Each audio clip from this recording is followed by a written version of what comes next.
Height ஆகணும் bro. அதுக்கு என்ன பண்ணணும்னா இப்போதைக்கு டெடாங் பண்ணிட்டு இருக்கேன். உண்மையாவே டெடாங் பண்ணா ஹைட் ஆகுமா? கண்டிப்பா இந்த டவுட் உங்கள நிறைய பேருக்கு இருந்திருக்கும். நெக்ஸ்ட் 120 செகண்ட்ஸ்ல நான் அதை கிளியர் பண்றேன். அப்படி கிளியர் பண்ணனா என்ன ஒரு ஃபாலோ பண்ணிக்கோங்க. ஓகே, நம்ம உடம்பு பாத்தீங்கன்னா மல்டிபிள் சிஸ்டம்ஸ்னால உருவானது. அதுல ஒண்ணுதான் ஸ்கெலெட்டல் சிஸ்டம். இந்த ஸ்கெலெட்டல் சிஸ்டம்ல டிஃபரெண்ட் சைஸ்ல போன்ஸ் இருக்கும். அதுல இருக்கிற லாங் போன்ஸ் எல்லாம் எடுத்து பார்த்தோம்னா அதோட எண்ட்ஸ்ல growth plate அப்படிங்கிற ஒரு விஷயம் இருக்கும். இந்த growth plate பேஸ் பண்ணி தான் நம்மளோட ஹைட் ஃபேக்டரே டிசைட் ஆக போகுது. நாம குழந்தையா இருக்கும் போது இந்த growth plate பாத்தீங்கன்னா சாஃப்டா இருக்கும்.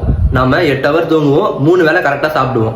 அப்படி சாப்பிட்ற சாப்பாட்டுல இருந்து அதுக்கு தேவையான protein, calcium, vitamin D, zinc, magnesium இது எல்லாமே போய் சேர்ந்துடும். அதனால குழந்தையில இருந்து கான்ஸ்டன்டா நம்ம growth வந்துட்டே இருக்கும்.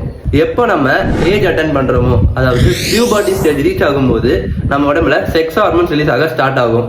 கேர்ள்ஸுக்கு ஈஸ்ட்ரோஜன், பாய்ஸுக்கு டெஸ்டோஸ்டிரோன். இந்த ஹார்மோன்ஸ் ரிலீஸ் ஆகிற அந்த ஸ்டார்டிங் ஸ்டேஜ்ல நிறைய பேருக்கு ஒரு டிராஸ்டிக்கான growth நோட் பண்ணுவீங்க. நீங்களே 10th 11th படிக்கும் போது நோட் பண்ணிருக்கலாம், திடீர்னு ஒரு 5 to 10 சென்டிமீட்டர் செம்மையா இன்க்ரீஸ் ஆகிருப்பீங்க உங்க ஹைட்ல. அப்படி இந்த பியூபர்ட்டி தாண்டும் போது இந்த ஹார்மோன்ஸ்னால உங்க ஹைட் டிராஸ்டிக்கா இன்க்ரீஸ் ஆகும். பட் லேட்டர் இதே ஹார்மோன்ஸ் என்ன பண்ணும்னா அந்த growth plate சாஃப்டா இருந்தது இல்லையா, அதை கொஞ்சம் கொஞ்சமா ஹார்டா மாத்திட்டே வரும். ஸோ அது சாஃப்டா இருக்க வரைக்கும் தான் அங்க growthங்கிறது இருக்கும். எப்போ ஹார்டா மாறுதோ அதோட growth ஸ்டாப் ஆயிடும். இந்த growth plate பாத்தீங்கன்னா கேர்ள்ஸுக்கு 14ல இருந்து 16 ஏஜ்க்குள்ள க்ளோஸ் ஆயிரும். சில பேருக்கு 18 வரைக்கும் போகலாம். பாய்ஸுக்கு 16ல இருந்து 18 ஏஜ் வரைக்கும் க்ளோஸ் ஆகும். சில பேருக்கு 20 வரைக்கும் போகலாம். இப்போ growth ஹார்மோன் இந்த growth plate தான் ஹைட் டிசைட் பண்ணுது. அப்படின்னா டெட் டான்ஸ், யோகா இந்த மாதிரி விஷயங்கள் நம்ம எதுக்கு சொல்றோம்? என்னதான் நமக்கு அது டைரக்டா ஹெல்ப் பண்ணலனாலுமே இன்டைரக்டா ஹெல்ப் பண்ண போகுது. அது எப்படின்னு கேட்டீங்கன்னா, நாம இப்படி இருக்கிறதுக்கும் இப்படி இருக்கிறதுக்கும் நிறையவே டிஃபரன்ஸ் இருக்கு. எஸ், நம்மளோட போஸ்டரை பெட்டரா இம்ப்ரூவ் பண்றதுக்கு டான்ஸ், யோகா ஒரு பெஸ்ட் ஆப்ஷன்.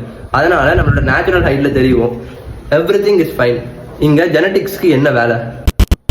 நான் growth plate அப்படின்னு சொன்னேன் இல்லையா, அதுக்குள்ள செல்ஸ் மல்டிப்ளை ஆகி தான் அந்த growth plate வளர ஸ்டார்ட் பண்ணும்.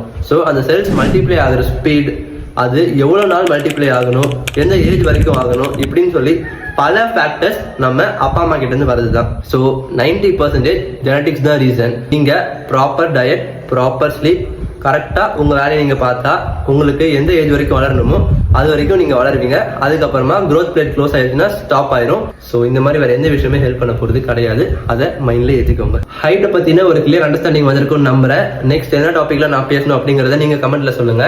கண்டிப்பா நான் பேசுறேன். ஸோ அடிக்கடி மீட் பண்ணலாம். ஒரு ஃபாலோ பண்ணிக்கோங்க.